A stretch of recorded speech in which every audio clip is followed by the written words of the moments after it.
All right, so today we're going to do a gym owner breakdown with Rob Whittaker. So, Rob, just to get straight into it, can you give us a little bit of background about your gym? So, where are you based? What's your model? How long have you been operating? All those kind of things. Yeah, cool. So we're based in Manchester, like Worsley, Swinton area. We operate a 1 to 12 small group personal training model.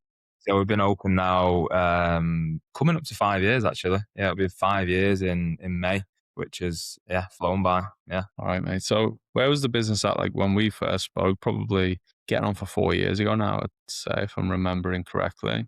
You were Yeah. on the first location, just getting things up and running. Yeah, it was like 2022, I think. Yeah. Around about this just March time there. So we was at about 70 to 80 members. Revenue wise, we're probably between like 8 and 10K. And that was kind of where we at. And then, we got in contact with you guys, had a bit of back and forth on the calls. And then, after that kind of signed up with Gym Owner. Yeah. And at that point, like, what was kind of tough or challenging in the business? Like, was there anything that you feel like a little bit stuck on, obstacles, that kind of? Yeah. So, in terms of what we were stuck on, I'd say it was probably like the sales and the marketing and the client acquisition. We'd been following you guys for a while. So we kind of had like not everything like in terms of systems operations nailed down, but I'd say the majority of it. We had group onboarding. We had 1 to 12. Like um, me and Chesh, my business partner, was on the ball with stuff like that because we were in the day to day. So yeah, it was mainly just getting to a point of like, obviously I was doing a morning session, he was doing an evening session, and we just kind of didn't felt like we didn't have a lot of time in terms of making the sales calls, systems in terms of marketing, what we needed to get out. So that was like a bit of a sticking point for us. Yeah, it was a big sticking point, to be honest. Yeah. All right. So run us through a little bit then, if you can remember back that far from that point in 2022 up to, before you open your second location recently, like what were the steps and the big changes that you feel like you went through to go from that 70, 80 members, 8 to 10K a month up to where the business got to, late last year, where you guys are essentially like largely out of the day-to-day operations in terms of being on the gym floor and all of those kinds of things. Yeah. So from then to 2002 to kind of now, it was the steps we taken was, I think, just investing in like the paid marketing, which really, really helped. Other systems such as like the referral system that that you guys talk about in the Gym Owner program. Um, it was like social media outreach and like all those kind of things together really helps like, push us forward. And then also employing like a team and building a team as well, which got us more out of like the day-to-day operations and helped us focus on what actually, mattered like in the business, which I always say, and I still say it to this day, it's sales and marketing rule. They're the king. It's what drives the business. It's what makes the business. It's why we can help so many people. Without it, the gym would have still been, down near 100 members. You can only grow so far and so much in terms of like just people, referring in the gym, talking to friends and family. You need you need a good client acquisition system, which you guys, give us and put us in place. And that really helped drive us up to, getting more members on subscriptions. Um, and, all the way up to now, like 270 active in the gym, which is a great number, and 80 recurring and growing. And myself and Chesh, like being out of the day to day, like literally, maybe it's a couple hours a week. I know it's crazy to say, but sometimes that's all it takes. A weekly meeting just to check up on things are all right. The marketing's running, but the team do a lot of the stuff now. The day to day operations. We've got a gym manager in there running, doing a really really good job at running the gyms. Yeah, it's definitely come a long way, but I'd say like the the kind of the blueprint you guys really helped us with. It's one of those where it's like it's laid out in steps from client acquisition and marketing to actually employing a team, and making and building a team and giving them like roles and responsibilities to programming. And I'm not just saying that. It's actually it's a blueprint of how to actually run and operate a gym. And I think you've got to us as me and Adam as like business owners, you've got to implement those things. You can't just, this is it. You've got to actually put them into place and do it. And if you do it, and if you follow it, and you're consistent with it over time, you can get to where us guys are now. But some people just kind of don't want to put the work in. It's find it hard. You've got to really knuckle down and want to do it. Yeah. I think a couple of interesting things you had there was one about how big of a part of the business marketing and sales is. This is something we try and, get a lot of gym owners to get their head around, is that yes, you maybe were a coach or a personal trainer before, but now you're a gym owner, which is really a business owner that happens to run a gym. Mhm. And when you're a business owner, like marketing and sales is an integral part, and should be for most parts the largest or one of the largest elements that you are working on a day-to-day basis, because everything else is downstream from getting leads, closing clients, and converting those into members. And I know some gym owners don't necessarily like to view it that way because they see themselves as a true personal trainer or a true coach, Mm. but it really does work that way, where like you can have the best gym in the world with the fanciest equipment, but you Mhm. can't change anyone's life or get anyone into the building if you don't know how to get attention and turn that attention into paying clients and members. So you're 100% right on that side. And then I think Exactly. the other thing you mentioned there was just around having a team and kind of trusting those guys to operate the systems that you put in place on a day to day, and not thinking that, or having your ego believe that you're the only one that can coach a session, or you're the only one that can do a sales call or onboard new clients and all that kind of stuff. So a Mm. question on that second point really is, how did you and Chesh kind of get your head around that side of things, where, a lot of gym owners will probably think, well, I'm the best coach, or I'm going to be best placed to do onboarding or nutrition or whatever it is. And that can often hold them back from growing the business past the point that they're at. Yeah.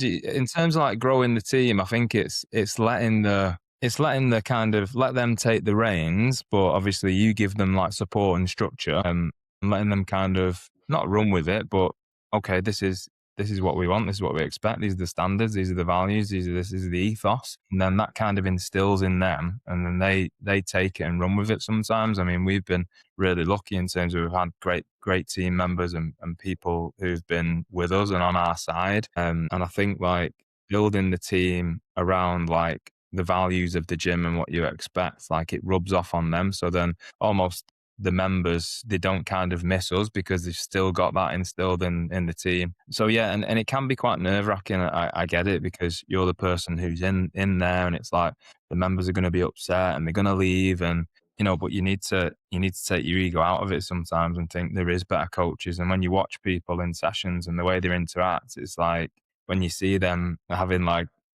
a better conversation or coaching better, it kind of, you have to take a step back and go, okay, well maybe, there is other people that can do this Yeah. better than me. And I'm good at this job, and it's finding out what you're good at as well, I think. Yeah, Yeah. definitely. I think you can kind of move from being the one that does the thing into the person who designs how the thing should be done and then holds people accountable to that. And then, that's obviously a big part of having systems and processes in place and then applying or plugging team into those systems and processes. And that obviously gives you some level of leverage. So you have freedom away from the business as well, instead of having to be on the gym floor, making the calls and doing all the things around that. So my next question would be then, where are you at now? Obviously, you said you started around 70, 80 members, 8 to 10K a month. So, like, what does the business look like now in terms of growth and revenue and member numbers and Yeah. all of that side? So we're in January, which is obviously a great month. We're up to like 270 total active, which is right near our operational capacity of the gym. Like 180 recurring, which is obviously growing. We've got a lot of conversions that are about to come through in February. Revenue wise, between like 30 and 35,000, and we're pushing our way obviously up to that 40 mark. There's tweaks to do and just kind of sideballing, but when you see like it from a zoomed out perspective, you can actually see, right, okay, this is where we're at. This is the numbers. How do we get to, X amount of revenue? How do we grow it by this? And it makes things a little bit more clear. It's like, okay, well, what's the current prices at? What, can we increase the average transaction values? yeah, there's bonuses of being out of the business and actually viewing it as a business, as well, to, keep on growing it. Yeah, makes sense. And then obviously you've recently launched a second location and are in Yeah. the process of growing that, like very fresh in that process. So like how's that gone so far? What were your kind of motivations for doing that and what are your plans with it moving forwards? Yeah, so we've just opened in January, like literally a great time to open. Obviously, everyone's motivated in January in the fitness industry. So that's up to around about 60 members at the moment, on our 6-week challenge that we run. And we've got a team of 3 in there at the moment, 3 full timers. So we took the plunge of kind of being out of the day to day operations of it, for this second location. And we did take a hit on in terms of like revenue and paying wages and stuff. Like it was always going to be a little bit tougher. But I think because we've got some really good systems from Worsley and from you guys, like the crossover was a little bit easier. Yes, obviously it's difficult to set it up, and you got your equipment and your leases and the entreport accounts, etc. But then, once you're kind of set up and ready to go, it's like really focusing on, right, okay, let's drive sales and marketing, client acquisition, and yeah, just building up from there. So it's been tough, and people like say like open a second location. What's it like? It is, you have to really kind of put your heart into it and your time and your energy if you want it to be successful. And you have to really keep on top of the team. Luckily, like we are out of the day to day, so we can actually manage it a lot better. And the motivations with that, because we've seen success from Worsley, like what we had. This gym came up. Was looking anyway that, as a next step to do. It came up in a great location, and we had everything in place anyway. So it's like, okay, let's go for it. Let's open the second location and fill this again and change people's lives. And yeah, and it's always been in my mind, like you get a lot of gym owners, don't you, who try to open a second location and they fail. And it's just always been a little bit of a niggle, like, okay, why are these people failing with this? Like, not for an ego, it's just like it can be done. Like, and I'm learning now on how it can be done and why people fail in terms of, they're still like in gym number one. They don't Yeah. really know how to manage a team. They've not got maybe the best leadership skills. Yeah, there's little things that are coming, and I'm like, right, okay, so this is why we are successful. Yeah. I think, for you guys, you're kind of perfectly placed for opening a second site because a lot of gym owners kind of get into the headspace for the first time they get even close to what they believe is their like max capacity. They're like, right, we need another gym. And in almost all cases, that happens way too soon and way before the original gym was kind of maximized. But you guys were in the position where you had a couple of like boxes ticked in the sense that like you've been at or close to capacity with the first location for quite some time, which is obviously a big thing. You can keep the gym, the original gym at that point. Then you were in a position where you were both largely out of the day to day. You weren't coaching sessions, limited time on sales and all those kind of things, which gives you the freedom to be able to go and do a second site. Because too many gym owners open up a second one when they're still coaching the first one. You're just like, obviously, you can't be in two places at once.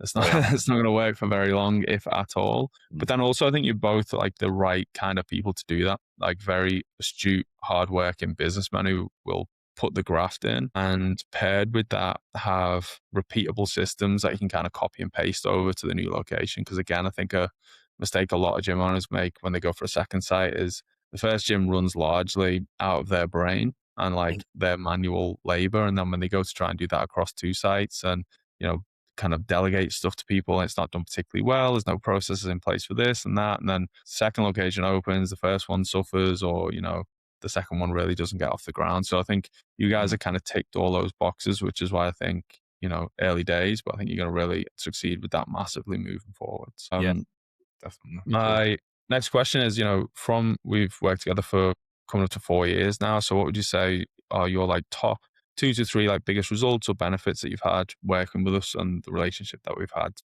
Top to three results. Definitely, obviously, it's an increase in revenue going from 8 to 10K all the way up to 30 plus K a month. Like that's been massive for us. Increasing obviously membership.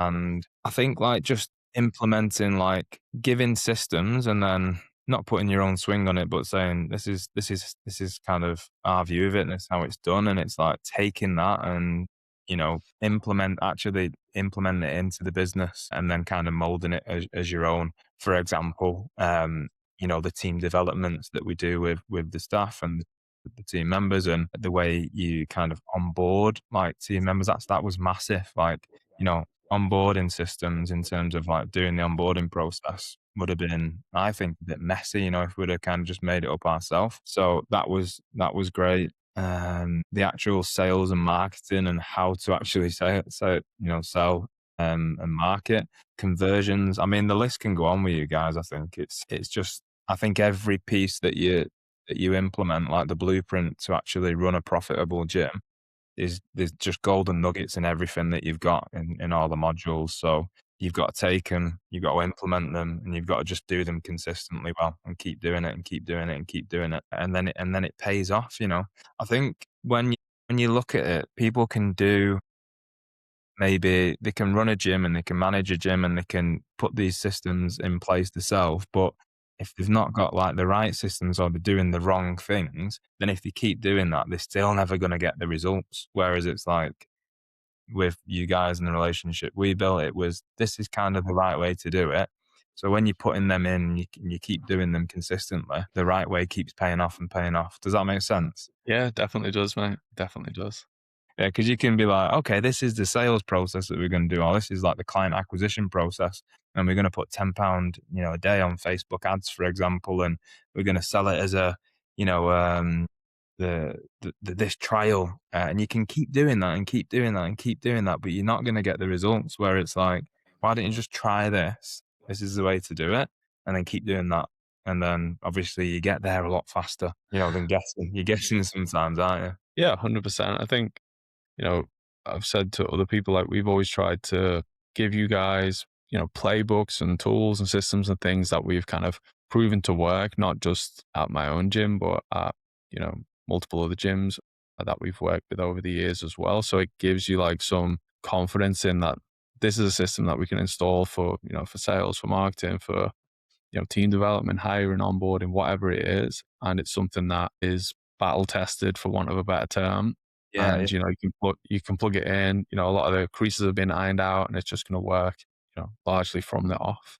Yeah. All right, mate. So last question, really. Then, obviously, you've come a long way over the last 4 or 5 years since you opened the first location. So, what's like a piece of advice that you could give, a gym owner who's maybe a little bit earlier in the journey than you guys are now, that you've kind of learned over the last few years that you could, hand on to them? Yeah.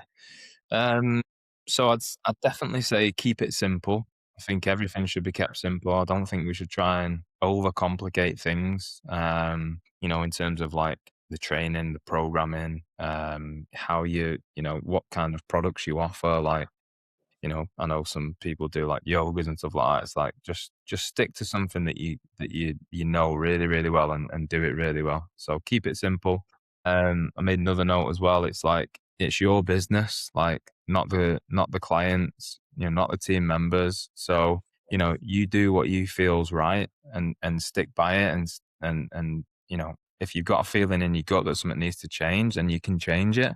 And don't be afraid to do that. On the flip side of that, it's always your responsibility. Like take responsibility for everything in the gym that goes on. Once you do that, then things will change for the better. Do the essential tasks as well. I've put like daily tasks, the numbers, sometimes it can be boring, but if you do these week by week, it's like anything, it compounds and it just instills in you. And it's like, right, okay, I need to do the weekly numbers.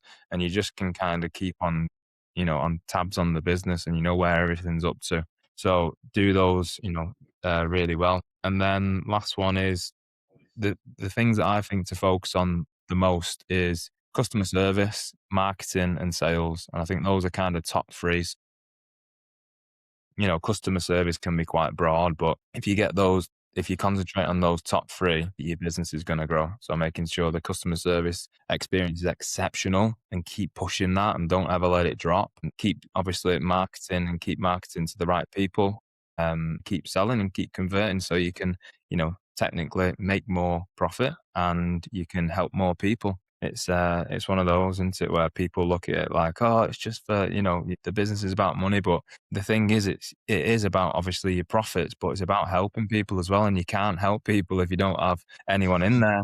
Yeah. It's- you know what I mean? It's like a catch-22. So I always tell the team, like, don't ever be afraid of selling like the products or service that we offer, because our product or service is solid and it's going to change their life. And then if they don't think that's a worthwhile investment, then they don't think that's a worthwhile investment. But the thing is, you do and we do. So that's the difference between maybe us as a gym and other gym owners who don't like selling. You've got to love selling. You've got to love it because you know they can come in and have a fantastic time. Like, look at all these people, what they're saying. Like, use the testimonials, use the check-ins, use these members as backup for you to be confident. Like, we're doing a great job. So keep selling. Nice, mate. Mate, that's fantastic advice. I 100% agree as well. I think, you know, the gym owners who are scared of selling and don't like it and say, I'm not in it for the money and all that kind of stuff. The gym owners that struggle at low revenue, low profits, and live a very stressful day-to-day life. But if you have that,